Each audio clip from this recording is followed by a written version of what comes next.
Medieval kingdoms of Europe, the struggle for thrones and crowns.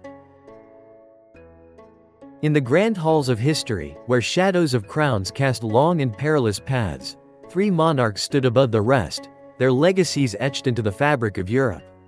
Imagine a world where ambition was measured in steel, where kings were both warriors and statesmen, and where the throne was never secure. This is the tale of Charlemagne, Richard the Lionheart, and Louis XIV, three sovereigns whose reigns shaped the destiny of their kingdoms and whose struggles for power resonate even today. Chapter 1. The Rise of an Emperor. Long before the might of England and France shaped Europe, the land was fractured, a tapestry of warring tribes and ambitious rulers. Into this chaos emerged a man whose name would be whispered in reverence for centuries, Charlemagne, or Charles the Great. Born in the 8th century, he was destined to become the most powerful ruler of his age. At a time when kingdoms rose and fell with alarming frequency, his vision was unyielding. He sought to unify the lands under a single rule, one that would rival the Roman Empire itself. His ambition was not born out of mere desire for conquest, it was the culmination of a lifelong devotion to the Christian faith and the belief that only a united Europe could stave off the encroaching powers of invaders and rival kings. Charlemagne was not just a warrior but a statesman, a reformer, and a devout Christian who saw his rule as divinely ordained. When he was crowned Emperor of the Romans by Pope Leo III on Christmas Day in the year 780, it was more than a coronation, it was a statement. The Holy Roman Empire had been reborn, and with it, the dream of a unified Christendom. This act, however, was also a bold assertion of the power of the papacy, signaling a new relationship between the Church and the throne. The Pope, by placing the crown upon Charlemagne's head, elevated his status and recognized his divine right to rule. A symbolic moment that would echo throughout the centuries as a defining moment in European history. But ruling such vast lands was no simple task. His empire stretched from modern-day France to Germany and Italy, a domain so vast it required a sophisticated administrative system. Charlemagne introduced reforms that would shape governance for centuries. He established schools, encouraged literacy, and even standardized currency, an innovation that facilitated trade across his territories. One of his most remarkable achievements was the creation of a system of local rulers, known as counts, who were charged with maintaining order and justice in the empire's far-flung regions. This decentralized governance allowed him to maintain control over his empire while ensuring that his subjects were provided with the necessary services and protections. Did you know that Charlemagne was said to have been over 6 feet tall, an imposing figure in an age when most men were much shorter? His very presence inspired loyalty and fear in equal measure. His reign was marked by relentless military campaigns, subduing the Saxons, Lombards, and Avars, and each victory further cemented his legacy. Charlemagne's wars were not only a testament to his military genius but also to his unshakable belief in the Christian faith. He fought to convert the pagan tribes of Europe, often using force when necessary, but always with the goal of spreading Christianity and solidifying his role as the protector of the faith. His campaigns, particularly against the Saxons, were brutal, lasting over 30 years and marked by countless battles and bloodshed. But they ultimately brought vast regions into the fold of Christendom, reshaping the religious landscape of Europe. As the years passed, Charlemagne's empire became a beacon of civilization in a world still recovering from the fall of the Western Roman Empire. His legacy lived on not just in the lands he conquered, but in the institutions he built, the scholars he patronized, and the peace he brought to a fractured continent. The dream of a unified Europe, one ruled by the light of Christianity, was no longer just a vision, it was a reality, one that would influence the course of history for centuries to come. Chapter 2. The Crusader King. Centuries later, the world of Christendom was engulfed in a different kind of war, a holy war. The Crusades, a series of religious conflicts, sought to reclaim Jerusalem from Muslim control, sparking a wave of fervent zeal across Europe. The idea of a Christian reconquest of the Holy Land was met with great enthusiasm, as leaders and commoners alike took up arms in the name of faith. This was an age where kingdoms, once powerful through trade and diplomacy, now found their destinies intertwined with the fate of the sacred city. Among the kings who answered this call, none was as legendary as Richard the Lionheart. Born in the 12th century, Richard I of England came into the world at a time when chivalric values were at their peak. As the son of Henry II and Eleanor of Aquitaine, Richard was groomed for warfare from a young age. His physical prowess and fiery temperament made him a natural leader on the battlefield. But it was his commitment to the Crusades that would etch his name into history. Richard's leadership during the Third Crusade, which began in 1299, is still remembered for its brilliance and its determination in the face of overwhelming odds. Richard's primary adversary during the Crusades was none other than Saladin, the Sultan of Egypt and Syria. Their rivalry would become one of the most celebrated in medieval history. Saladin, a shrewd and noble leader, was equally admired for his strategy and fairness in battle.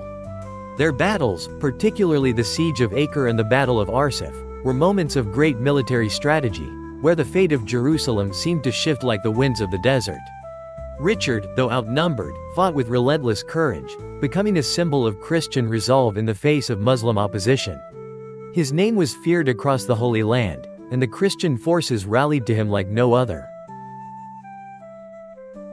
Interestingly, despite his reputation as a great English king, Richard spent barely 6 months of his 10-year reign in England.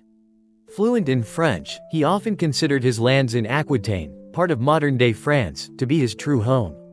His focus was always on military conquest rather than governance, and the administration of his kingdom was left largely to his mother, Eleanor, and his brother John. Though England bore the financial burden of his absence, Richard's fame grew, and his exploits were sung by poets across Europe. He was the epitome of a medieval knight, brave, relentless, and unstoppable in battle. However, Richard's reign was not without its dark chapters. On his way back from the Crusades in 1299, he was captured by the Holy Roman Emperor, Henry VI. Held for ransom in a foreign land, the sum demanded for his release was enormous, nearly bankrupting England. The people, who had already sacrificed so much for their king, were forced to pay the price for his freedom. Though Richard was eventually released after paying the ransom, his time as king was tragically short. His reign ended not with a great victory, but with an arrow wound sustained in a minor skirmish in 1201. It was a cruel twist of fate, a warrior who had conquered lands and hearts, brought down by a simple blow to the body. Yet, his legacy as the Crusader king would endure for centuries, and his name would remain forever etched in the chronicles of history. Chapter 3: The Sun King. The medieval world, once dominated by bloodied battlefields and crusading knights, began to give way to an era of unparalleled grandeur and opulence. No ruler embodied absolute monarchy more than Louis XIV, known as the Sun King of France. His reign, which lasted more than 70 years, was the longest of any European monarch. Louis XIV, born in 1638, came to the throne at just 5 years old after the death of his father, Louis XIII. But it was during his adulthood that he would shape not only France but the very nature of European monarchy itself. Under his rule, France emerged as the cultural, political, and military heart of Europe, dominating its neighbors and dictating the direction of global affairs. Louis understood the power of image better than anyone. His reign was as much about spectacle as it was about governance. The construction of the Palace of Versailles, begun in 1661, was more than just an architectural marvel. It was a statement of his absolute authority. The palace, with its magnificent hall of mirrors and vast, meticulously landscaped gardens, was a gilded cage for the nobility. By forcing his most powerful lords to live at Versailles, he ensured their loyalty while keeping them under his watchful eye. The lavish court rituals, with their elaborate displays of wealth and luxury, dazzled the world and cemented Louis's status as the most powerful ruler in Europe. But absolute power, as Louis soon learned, came at a tremendous cost. His aggressive foreign policies, which aimed to expand France's borders and secure its dominance over Europe, drained the kingdom's resources. The Sun King waged several wars, most notably the War of the Spanish Succession, which ended in 1714. His military campaigns, though initially successful, were ultimately unsustainable and left France deeply in debt. The lavish spending on wars and the upkeep of Versailles placed a heavy burden on the French people, leading to widespread discontent. By the time of his death in 1715, the seeds of revolution had already been sown, setting the stage for the upheavals of the late 18th century.